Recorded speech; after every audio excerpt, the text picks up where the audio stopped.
Welcome to Loud and Clear, a program geared toward the younger generations. You can listen in every Thursday at 7 p.m. or find the plug to our YouTube channel on kgtcradio.com. I'm Carlos. And I'm Nathan. And welcome to Loud and Clear. It's good to be with everybody today. I'm excited for this program. We have a guest speaker on, but I'll introduce him here in a little bit. Let's get into some prelims. So if you have questions for us, go to vcfrevivalyouth@gmail.com. Put LC in the subject line so we know it's for Loud and Clear. Or you can text 509-402-3446. And we will do our best to answer those questions on air. And they can be serious questions, funny questions. But again, we just want feedback from you guys. So very important. But I want to introduce our guest speaker today. His name is Garrett, by the way. Garrett. It's nice good to be here. Yeah, thank you guys. Yeah, absolutely. Garrett is been a big help to I know Nathan and Melanie for youth up here in Orville, and as he's stepping into his calling, whatever that might look like, he's a good man, a godly man, and I'm excited to have you on today. Yeah, me too. Thank you. But we're gonna, we like to get a little funky around here, so yeah. So we're gonna talk a little bit about before we get into the serious stuff. Nathan and Garrett, what's your guys' take on conspiracies? Conspiracies. Well, I don't know. Like, I'm not big into them. I guess I have my opinion, but Garrett first. What is your feeling with conspiracies? Well, I mean, personally, I believe conspiracies are. I don't know. I believe conspiracies are. There's a lot of, I don't know. There's a lot of stuff out there that can be called conspiracies, and really just want us to distract us from what's going on in today's world. But I also believe there's truth and not truth, but I guess there's truth in a little bit of everything, right? And I don't know. Okay. Yeah, no, I know. I mean, it is true, because that's kind of where my take is to it on it. And we were chatting a little bit about this before the program. We were talking about how conspiracies are something that are very prominent. A lot of people, they don't trust anything, And my opinion is, like, with conspiracies don't get wrapped up into them. A lot of things, like, I feel like nobody has faith in anything anymore. And I think we just need to be at peace, trust God, and do what the Bible has told us to do, But I do feel like that I think that one of the things that is so good about and we see it sometimes as a bad thing, is there's this constant resistance to, like, for example, in the United States, our government, there's this constant resistance to not being trusting of the government, stuff like that. And I think that sometimes it's bad, right? Because sometimes there are good intentions with certain programs and certain things on both sides of whatever political thing you're on. But that resistance to it is good in the sense that it, like, keeps everybody in check, right? It keeps things in check to where, like, you saw in the early days of the United States, for example, you had the Great Depression came out of an overabundance of faith in the financial system and in the government of the United States. And it was an overabundance of faith without any checks. And because there was so much faith in it, there was not enough support to back up what they had faith in, and therefore everything crashed. Yeah. But now it's like the opposite, right? Nobody has faith in the economy when the economy could be doing amazing, but there's a lack of faith in the people.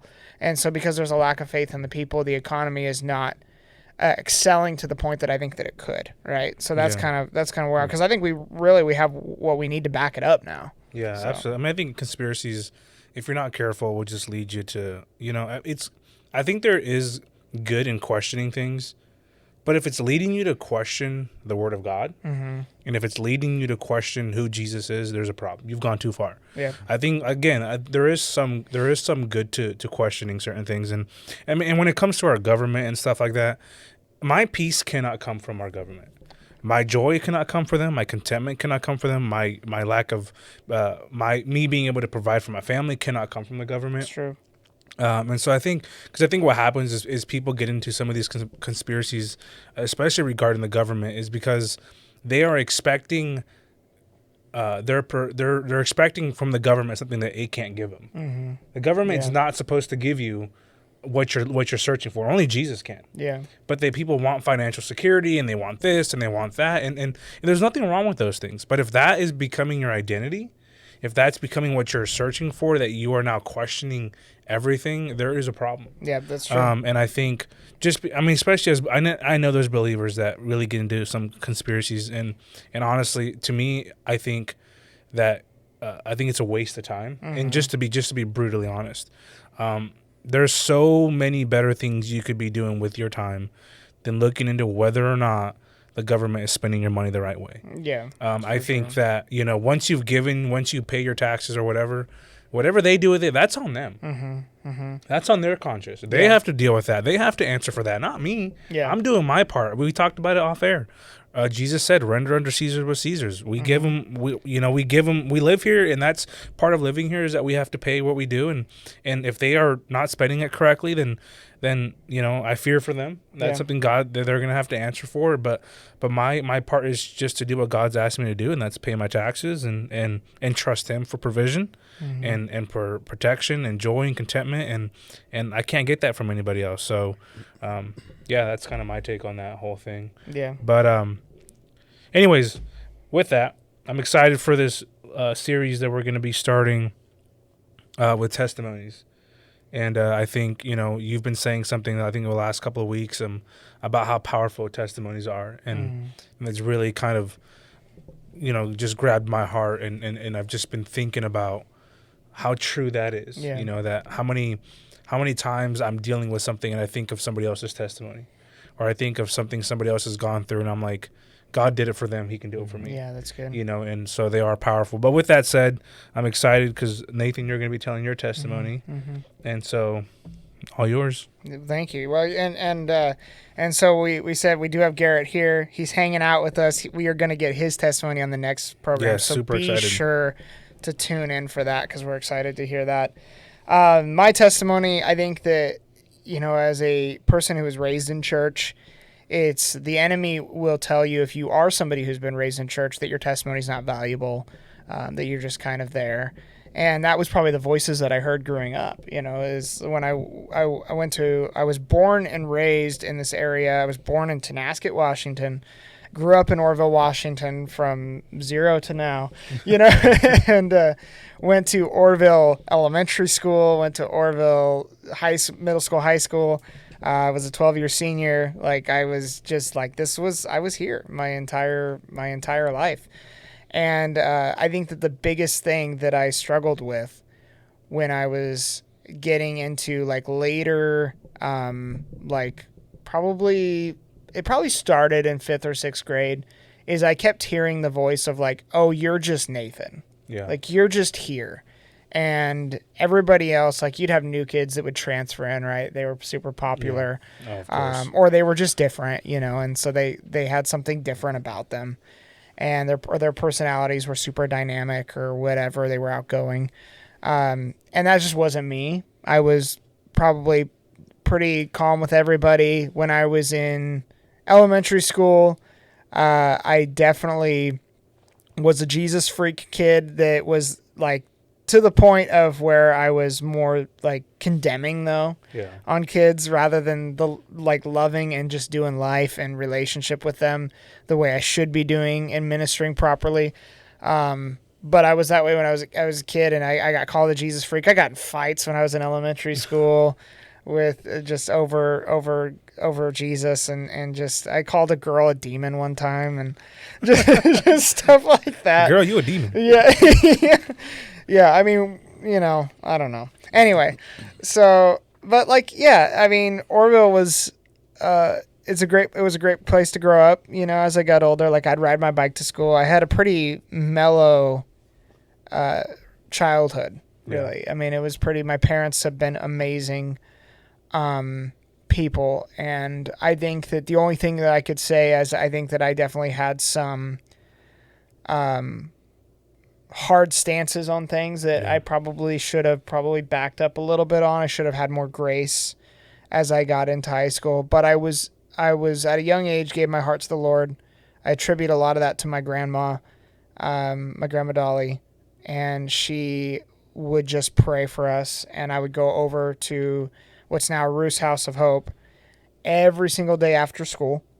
And I would spend time with her. We would go up and we would get food at the Aiken's Deli, now is Prince's, or was Prince's then. And we would just like do that. We'd walk everywhere. Just had a close relationship with my family. Good discipleship.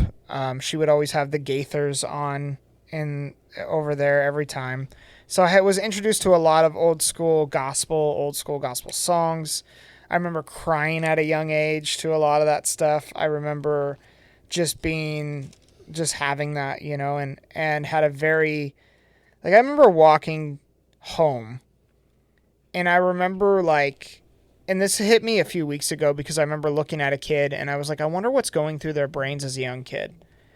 And I remember when I was a young kid experiencing the joy of the Lord in my life and experiencing walking down the road on my way home and going, God loves me. God's pleased with me. And so cool. To have that voice as a young person and to feel that in your heart, that was I looked at a kid and it broke my heart a few weeks ago. I looked at a kid, I was like, that's probably not what they hear in their mind. Yeah. I don't know what their home life is like. I don't know what they go home to, and this is why, if you don't know Jesus, is this is what your lifeline could look like. This is what your family tree could look like. Yeah. You could produce what was produced for me. I am a product of parents that were addicted to alcohol, were addicted to just a lifestyle of just living for other people's approval and what other people thought of them and partying and doing all this different stuff. My mom almost was killed by her ex-husband, literally was going to grab a gun to shoot her. And she heard the Holy Spirit tell her to run. And it was in the middle of the night, it was 3 a.m. She went out she just ran, and she would go for runs, and a friend drove by and was like, what are you doing? You don't usually run this early. She hopped in the car, said, drive. And from that moment on, her life changed. It was a wake-up call for her.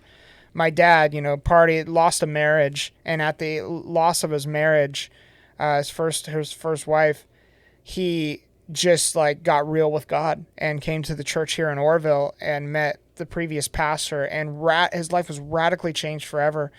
And that was influenced by my grandfather. There was an alcoholic, Skid Row bum, basically, and he had destroyed multiple families until he met my grandma, and still was on the way to destroy that.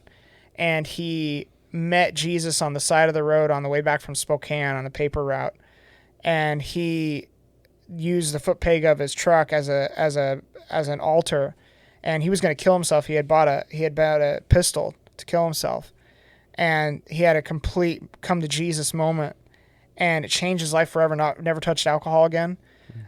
His life was completely changed, and that started the change in my family. There was definitely some damage done, and obviously they were all over the place as teenagers, but they had that seed planted. They had that testimony laid out for them. And then again, they got saved. And then I had the testimony of watching my parents, free and delivered, raise me in the house with worship music and praising the Lord and talking about the good things of God. And this is what God did for us. Yeah. And they would talk about it. Yeah. And it completely changed my upbringing because of that. And man, I just had that as a young person. I'm so blessed to have that. But the struggle was obviously when I got into high school. Yeah. You get into high school and you meet puberty. You're in middle school, you're going through puberty. I was a little chubby kid in middle school, so I didn't have a lot going on. But when I got into high school, things started to change. Yeah. Right? It's I started to grow up a little bit and work out and stuff, and girls became the issue. Yes. Relationships became the issue, and I struggled with that while trying to fulfill the call of God on my life. And that was the big battle. And then obviously the voice of oh, you're just Nathan. Yeah. And the insecurity that came along with that, and was super battle insecurity. My mom is an amazing example of the freedom of what God can bring, but also had a battle. Definitely had that battle. My parents had battles with insecurity, and kind of image a little bit, and that's been something that had definitely translated to me throughout high school. And so I definitely struggle with that. I knew that God loved me. I knew the joy of the Lord, but I also battled with insecurity pretty heavily. And that was difficult, and that obviously translated to relationships. But God kept me. Amen. I was definitely kept throughout high school. I didn't go all the way with anybody, you know. I mean, I definitely believed that was a conviction of mine that I was going to save it for marriage. And I struggled, especially when I got out of school. I thought I was kind of all that when I graduated. Had a little bit of a wake-up call. Had a relationship with somebody that I didn't really like them. They were just a friend they loved me. And I got accused of being like a player after that. And I was like, that was a wake up call for me. It's like, I did not want to be that. Yeah. And when getting called that is what woke me up, and the friend just absolutely going off on me about that. 'Cause this person really did care for me, and they were a good person. And I was just kind of a jerk, and it completely woke me up. Realized like, I don't want to ever have that kind of relationship again. I don't want to entertain something unless I truly care for somebody, and then obviously again, struggled back and forth, had pornography struggle, although, as a young person, again, it was girls, it was all that different stuff, and that was definitely a battle just throughout high school and young adulthood is that. And so, but again, God kept me. God's Amen. always kept me. And I think God's used that a lot, but it's tough because I feel like there's times where the enemy's like, nah, you didn't really go through anything crazy. And it's like, but man, staying true to the things of the Lord and trying to and staying in relationship with God, and also seeing everything of the church and not allowing yourself to get numb or bitter to certain things. Yeah. I think a lot of people don't realize how many pastors' kids walk away. Yes. From the things of the Lord. They really do.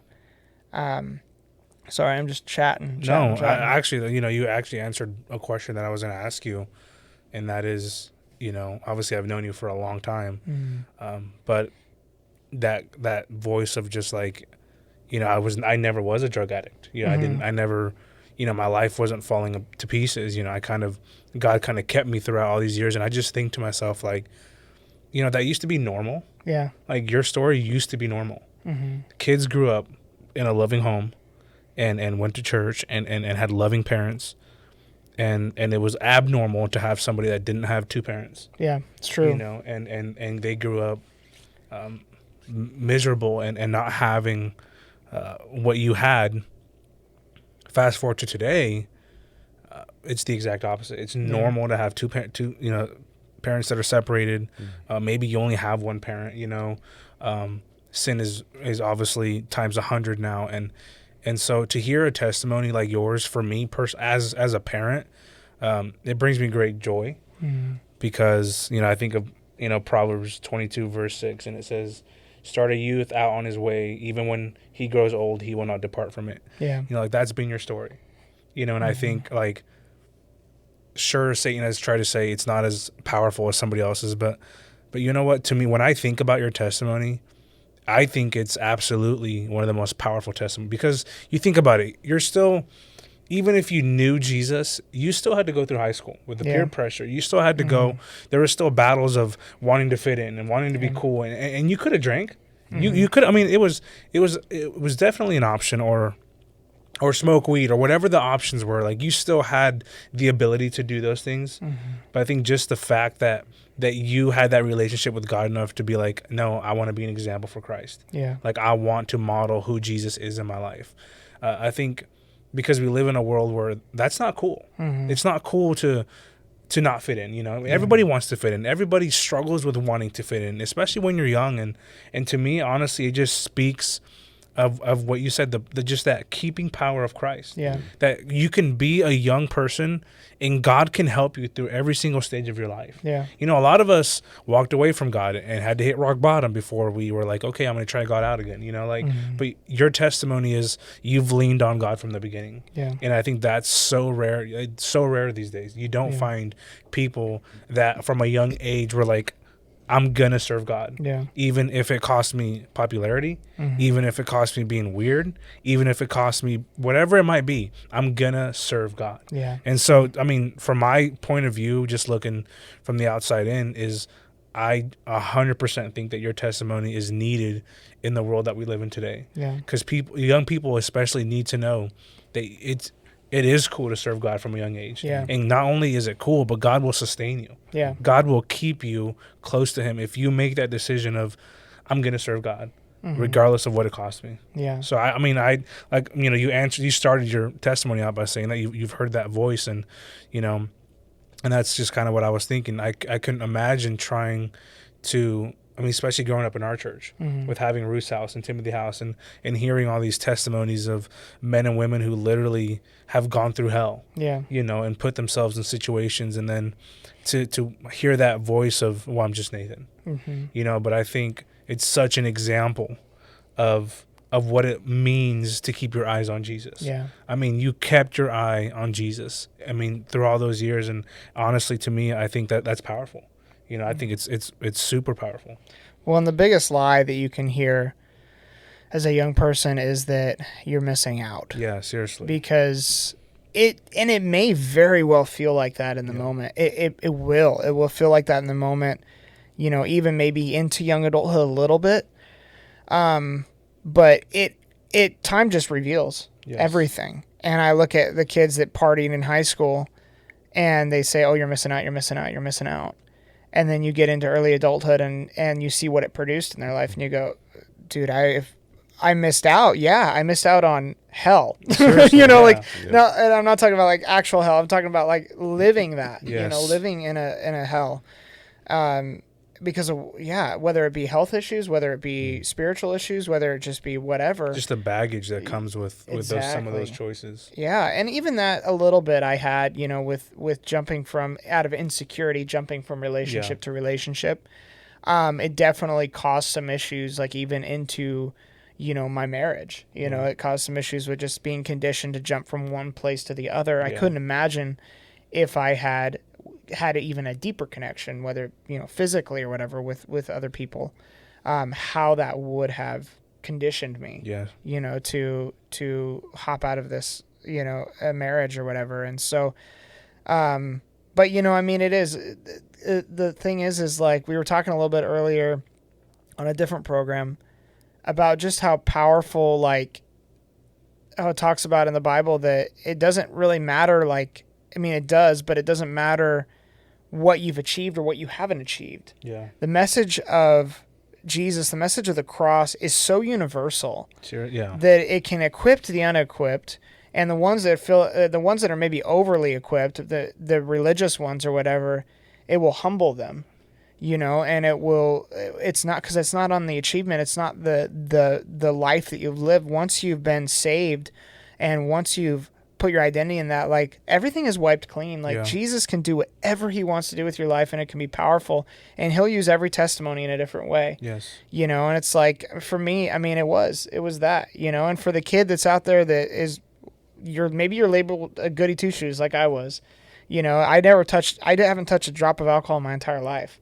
Gee, you mean that alone to me is insane. But I mean, some kid might view that as like, you know, oh, you're like, I'm a loser because I never participated in that, you know, and it's like, but no, I mean, you are not missing out on anything. If that's what defines somebody, those people are lost. Yeah, deep identity issue. I mean, it really is. And, you know, I mean, I just think like how, like, again, it just goes to prove, I mean, we can talk about, you know, all day long about some of these things, but being at, you know, like the one thing the message of the cross really does is it makes us all level at the foot of Jesus. Yes, it's true. You know, there's not one that's exalted higher than the other. You know, we're all, you know, I mean, I said it on one of our earlier programs that we were on was, you know, if we were to be honest with ourselves, how scary it would be if God were to just lift his hand off of us for just a second. Yeah, absolutely. You know, the only reason we get to do any of this is because of the hand of God on our lives. Yeah. And so, powerful testimony. Anyways, we are out of time. So join us next time for the next program. For Loud and Clear, deuce. We out. Tune in to Loud and Clear every Thursday at 7 p.m. or listen online at kgtcradio.com.